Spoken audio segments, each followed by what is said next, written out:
You Are Special by Max Lucado. Illustrations by Sergio Martinez.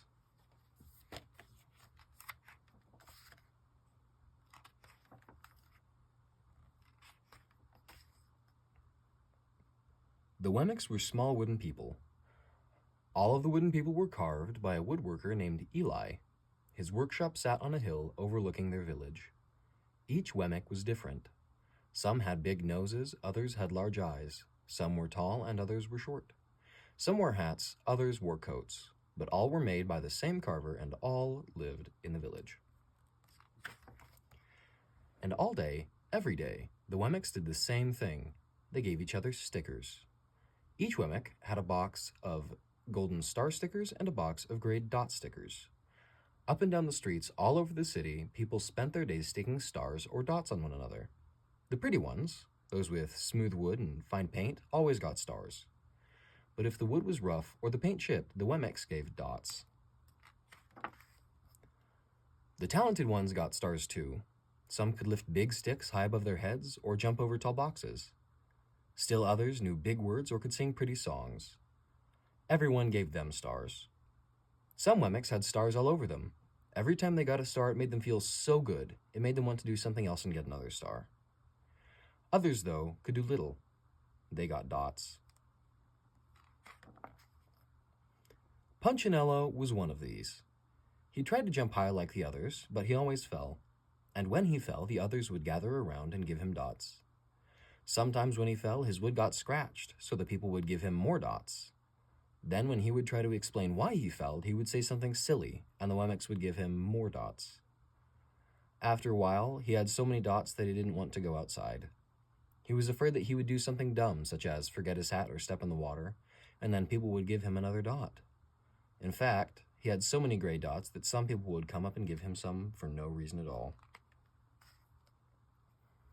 He deserves lots of dots, the wooden people would agree with one another. He's not a good wooden person. After a while, Punchinello believed them. I'm not a good Wemmick, he would say. The few times he went outside, he hung around other Wemmicks who had a lot of dots. He felt better around them. One day, he met a Wemmick who was unlike any he'd ever met. She had no dots or stars. She was just wooden. Her name was Lucia. It wasn't that people didn't try to give her stickers, it's just that the stickers didn't stick.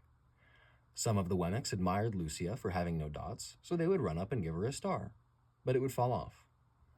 Others would look down on her for having no stars, so they would give her a dot, but it wouldn't stay either. That's the way I want to be, thought Punchinello. I don't want anyone's marks. So he asked the stickerless Wemmick how she did it. It's easy, Lucia replied. Every day I go see Eli. Eli? Yes, Eli, the woodcarver. I go sit in the workshop with him. Why? Why don't you find out for yourself? Go up the hill, he's there. And with that, the Wemmick who had no stickers turned and skipped away. But will he want to see me? Punchinello cried out. Lucia didn't hear, so Punchinello went home. He sat near a window and watched the wooden people as they scurried around giving each other stars and dots. It's not right, he muttered to himself, and he decided to go see Eli. He walked up the narrow path to the top of the hill and stepped into the big shop. His wooden eyes widened at the size of everything. The stool was as tall as he was. He had to stretch on his tiptoes to see the top of the workbench. A hammer was as long as his arm. Punchinello swallowed hard. I'm not staying here, and he turned to leave. Then he heard his name. Punchinello? The voice was deep and strong. Punchinello stopped. Punchinello, how good to see you. Come and let me have a look at you. Punchinello turned slowly and looked at the large bearded craftsman. You know my name? The little Wemmick asked. Of course I do. I made you. Eli stooped down and picked him up and set him on the bench. The maker spoke thoughtfully as he looked at the gray dots. Looks like you've been given some bad marks. I didn't mean to, Eli. I really tried hard. Oh, you don't have to defend yourself to me, child. I don't care what the other Wemmicks think. You don't? No, and you shouldn't either. Who are they to give you stars or dots? They're Wemmicks just like you. What they think doesn't matter, Punchinello. All that matters is what I think, and I think you are pretty special. Punchinello laughed. Me? Special? Why? I can't walk fast. I can't jump. My paint is peeling. Why do I matter to you? Eli looked at Punchinello, put his hands on those small wooden shoulders, and spoke very slowly. Because you're mine. That's why you matter to me. Punchinello had never had anyone look at him like this, much less his maker. He didn't know what to say.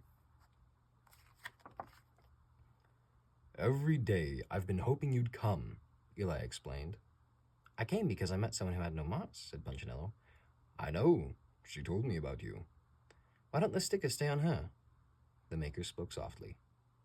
Because she has decided that what I think is more important than what they think. The stickers only stick if you let them. What? The stickers only stick if they matter to you. The more you trust my love, the less you care about their stickers. I'm not sure I understand. Eli smiled. You will, but it will take time. You've got a lot of marks. For now, just come to see me every day and let me remind you of how much I care. Eli lifted Punchinello off the bench and set him on the ground. Remember, Eli said as the Wemmick walked out the door, you are special because I made you, and I don't make mistakes. Punchinello didn't stop, but in his heart he thought, I think he really means it. And when he did, a dot fell to the ground.